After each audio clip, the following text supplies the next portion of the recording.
On the morning of February 25th, 2022, the morning sun spilled over the horizon and 5 figures stand on a boat on the coast of Trinidad and Tobago, about to undergo on what they thought would be an easy task, but in fact it would change their lives forever.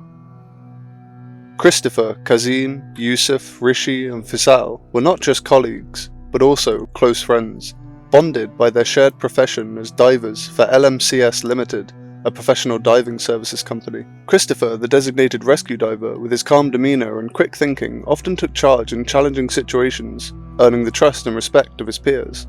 His experience and expertise made him a natural choice for guiding his team through the perilous waters. The rest of the men were all well-experienced maintenance divers, with a good few years behind each of them. On the 24th of February, LMCS receptionist received a phone call from Paria Fuel, which is a large fuel trading company. They had asked for a group of divers to come and do some maintenance work on their pipelines, which had been inactive for a few years. After putting down the phone, the receptionist would turn to her computer and get up a list of all the possible diving groups that they had available, and Christopher's group would be the one that she picked. So, the following day, all 5 men would wake up early and go through their normal morning routines, and then hop onto a boat which would take them out to the pipes that needed work. Now, these pipes are simply a U-shaped pipe that is supposed to send oil from one end to the other. One side is just the end of the pipe, which is called berth 5, but on the other end of the pipe, at berth 6, is a pressurized habitat where the divers could climb into and get their work done in the dry environment, which was a much more effective method. After a short ride, the boat came to a stop right above where the pipe should be, and all 5 men began putting on their diving gear and equipment. They grabbed the tools that they needed and jumped off the boat into the water and started swimming down just 10 meters or so, where they could swim under a lip and up right into the dry habitat. Once all the men had gotten safely inside, they started taking off their diving equipment, since it was much easier to get the work done without it. The job the men had to do would first require the removal of a huge inflatable plug that was blocking the pipeline, which had been placed there years earlier.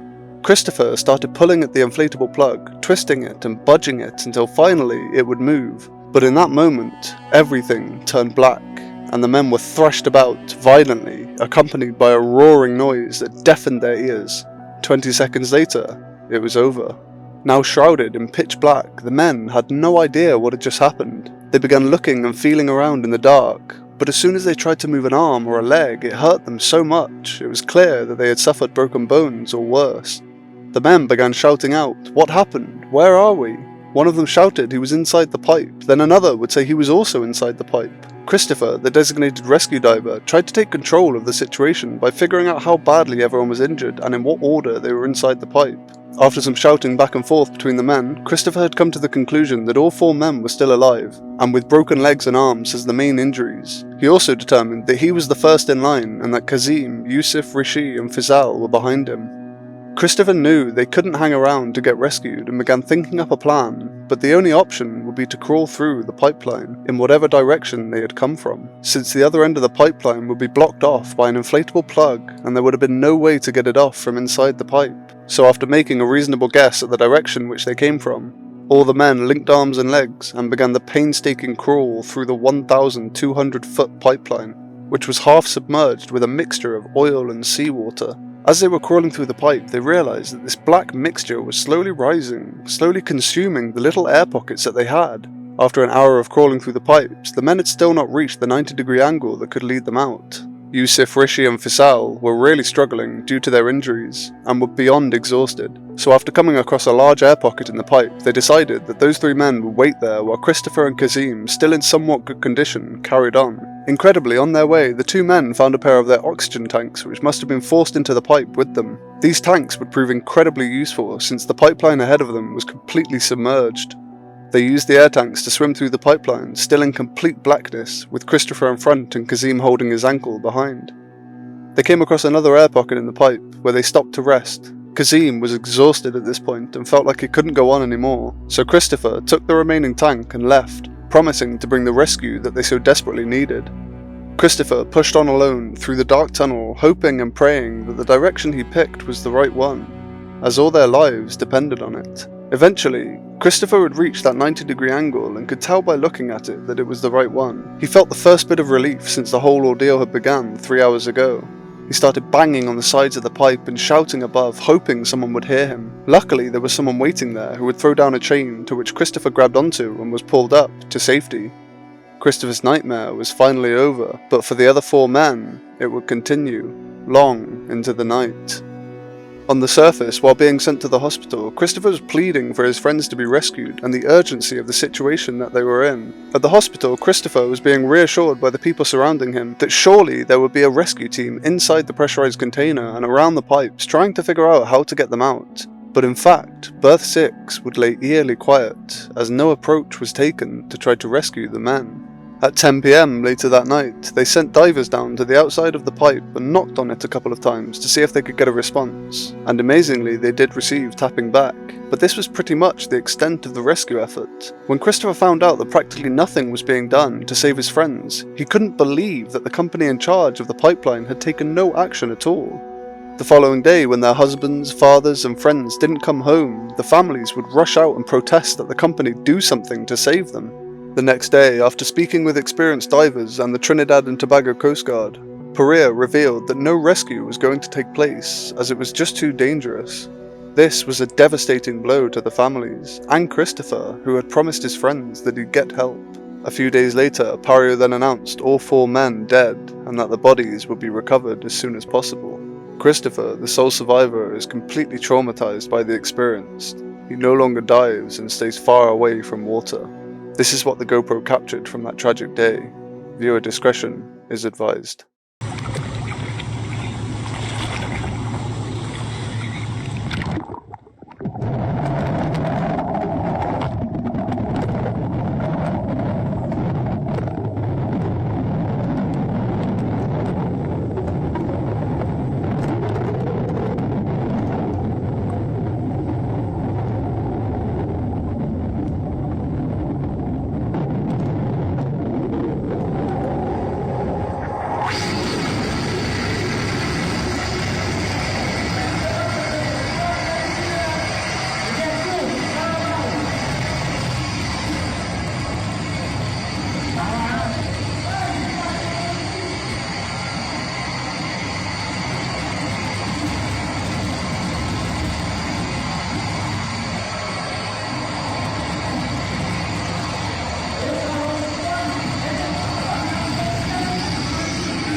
Right behind you? You're right behind me? Yeah. You don't know when to come up? It's not coming up. Who making all that noises? Come on, all that we let's figure it out. We gotta go. We gotta start moving.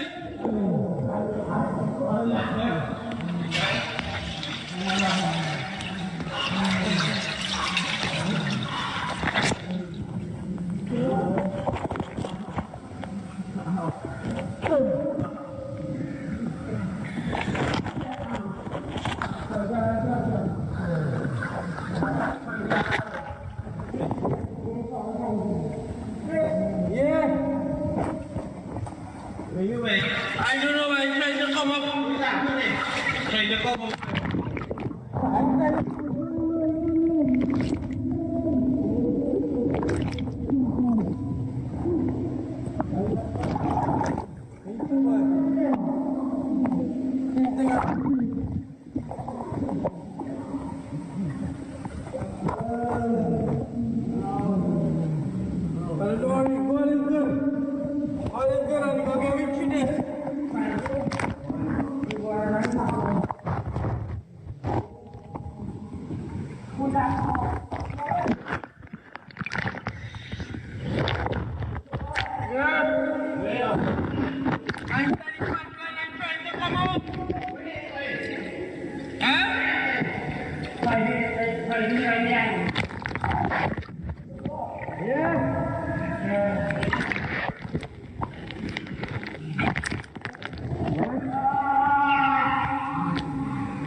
Yusuf!